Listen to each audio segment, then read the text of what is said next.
Bom, então sai Figueiredo, entra Sarney.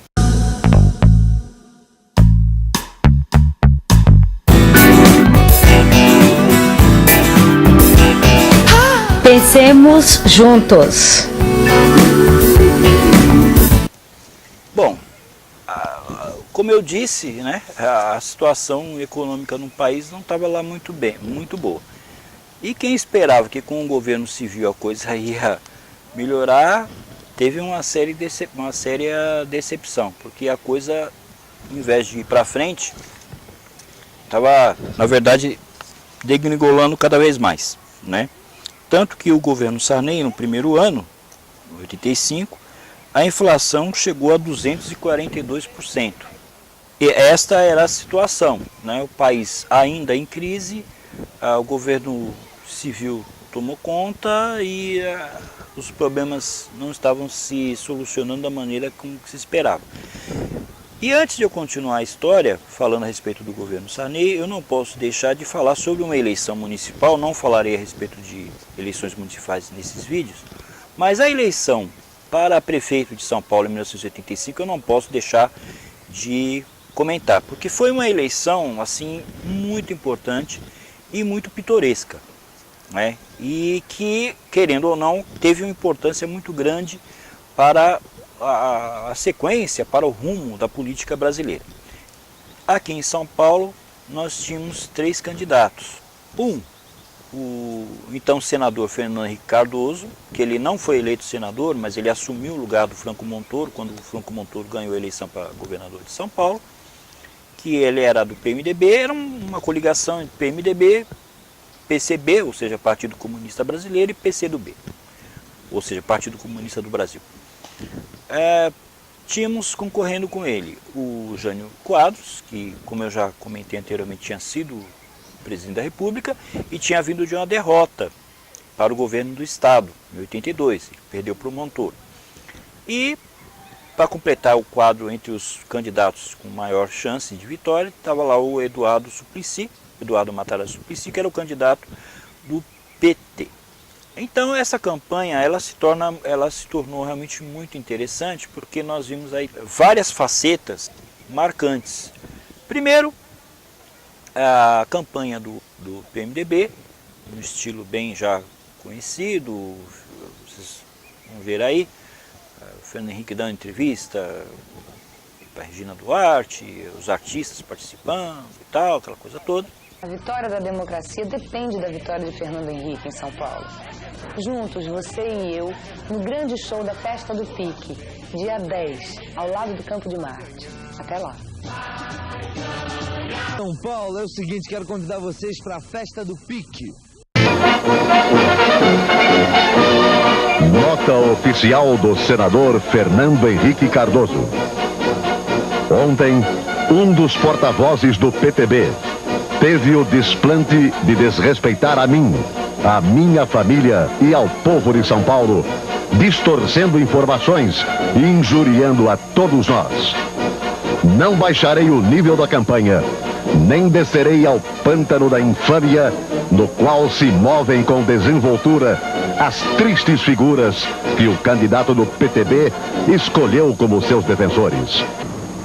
Alô, minha gente, eu estou aqui na casa do Fernando Henrique.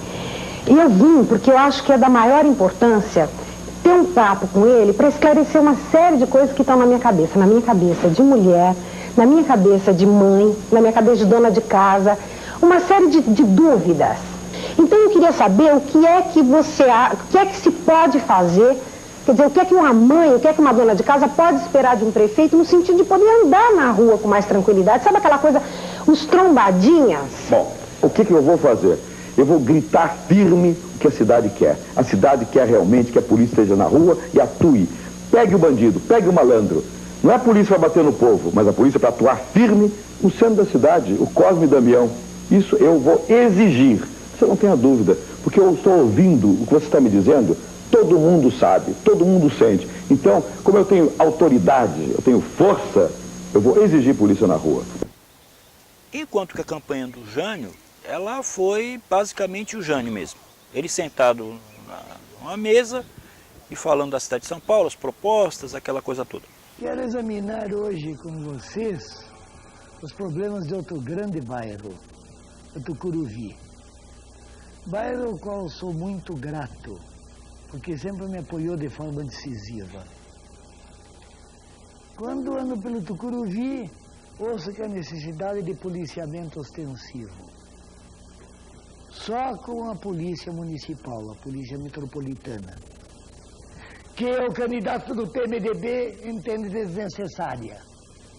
Aliás, é uma graça. O governador entende que ela é conveniente, o prefeito entende que ela é desnecessária, o secretário da Segurança afirma que ela vai sair, e vem outra autoridade e diz que ela não sai, e está tudo assim. No decorrer da campanha, vêm lá as famosas pesquisas de opinião. E na época, o Datafolha dava Fernando Henrique como o virtual prefeito, 36% das intenções de voto, seguido pelo Jânio Quadros, pelo Jânio, que teria, segundo o Datafolha, 29% de intenções, e o Eduardo Suplicy com 19%. E assim foi. E o Jânio, com aquela velha história da vassourinha, da corrupção, aquelas conversas todas, fez uma campanha, que de novo voltou naquela coisa do tostão contra o milhão, que na verdade é uma balela muito grande, porque a campanha do Fernando Henrique era uma campanha milionária, sim, mas a campanha dele também era.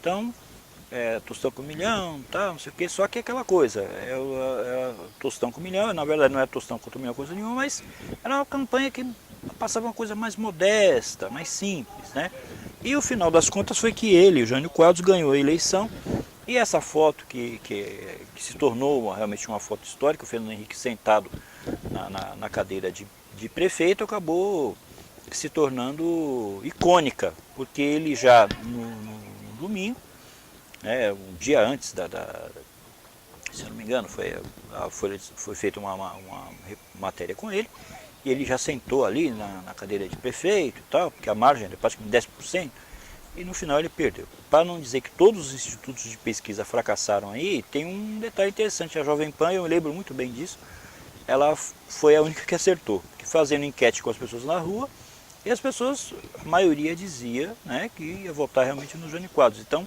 tirando a Jovem Pan, que não errou, que acertou, mas como não era uma pesquisa, vamos dizer, científica e tal, não foi levado muito em conta, mas o fato é que a Jovem Pan acertou.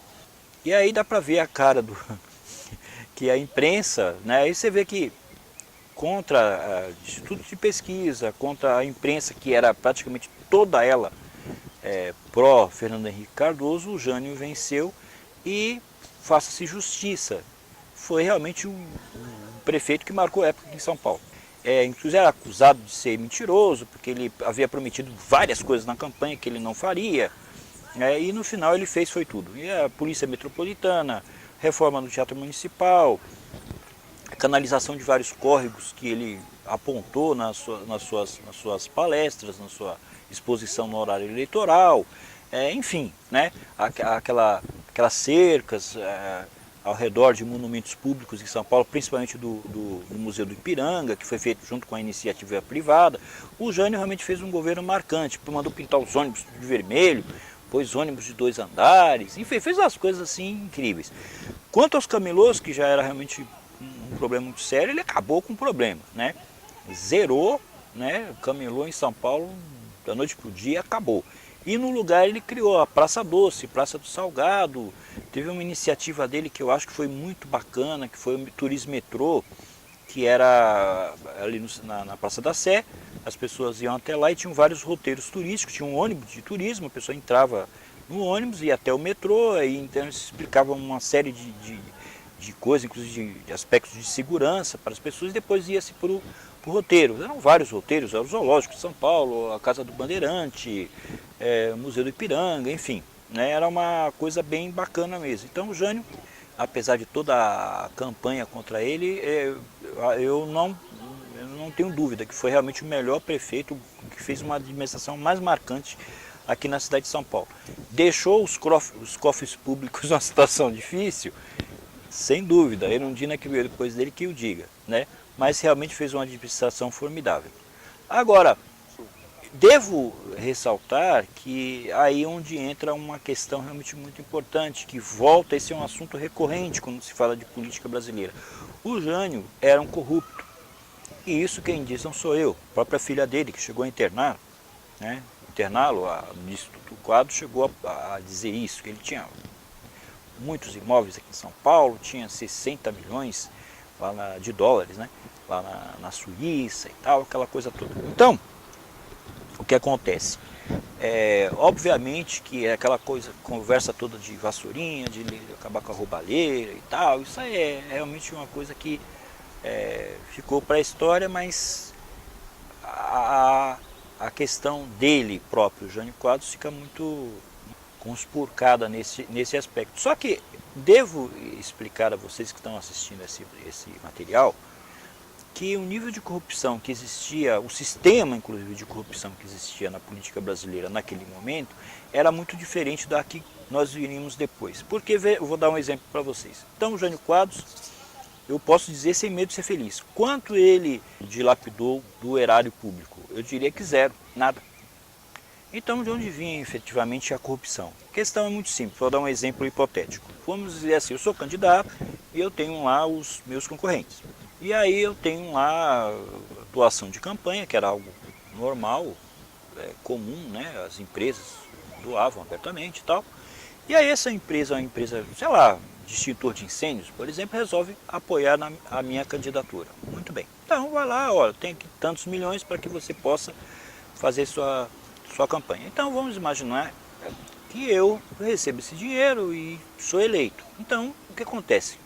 Essa empresa que fabrica extintor não está dando X milhões para mim porque realmente acredita que eu seja melhor ou que vai fazer o melhor para a população de São Paulo. Isso aí é irrelevante, na verdade.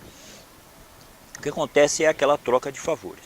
Uma vez que eu chego à prefeitura, então eu vou fazer uma lei, né? E isso, o prefeito, nós sabemos, o poder executivo no Brasil tem um poder realmente considerável, né?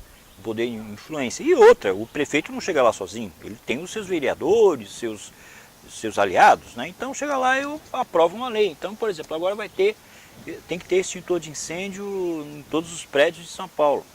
Aí se já tem, vai ter que ter 2, né? E se já tem 2, então é assim que funciona. Então aquela empresa que investiu na minha campanha, ela vai ter o retorno. E isso se faz através de leis, enfim, é assim que funciona. Então as pessoas falam, poxa, tem uma lei aqui que está mandando agora tirar todas as placas aqui da cidade de São Paulo. Puxa, isso é uma lei até muito boa.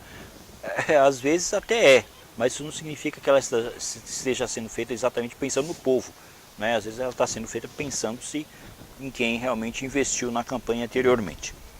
Voltamos ao governo Sarney. E o governo Sarney, como eu disse, a coisa estava caminhando, não estava caminhando como se esperava. A inflação lá em cima e tal, e até que chegou o ano de 1986, alguma coisa precisava ser feita. E foi feita. Surge então o plano cruzado de Dilson Funaro, que era o ministro da Fazenda do Sarney, vem com esse plano que foi realmente um sucesso no começo, né? A inflação estava muito elevada, então esse plano trouxe uma série de mudanças, congelamento de preços e tal. E a princípio foi muito bem sucedido, até o momento que começou a ter, né, porque tudo era tabelado, né? Se fosse, por exemplo, comprar um pimentão na feira, esse tinha uma lista, né? Tinha uma tabela, então aquele preço tinha que ser, o produto tinha que ser vendido. Então começou a ter falta de tudo, né? Houve uma queda da inflação, aquele dinheiro que ia muito para a poupança principalmente, né, os investimentos, aí começou, o rendimento logicamente passou a ser muito menor, quer dizer, menor na verdade não, né, é que era uma forma de se proteger da inflação. A inflação baixando, houve uma febre de consumo e isso trouxe desabastecimento, a coisa realmente acabou ficando complicada, mas o importante é que naquele ano, o ano de 86, onde nós tivemos de novo a eleição para governador,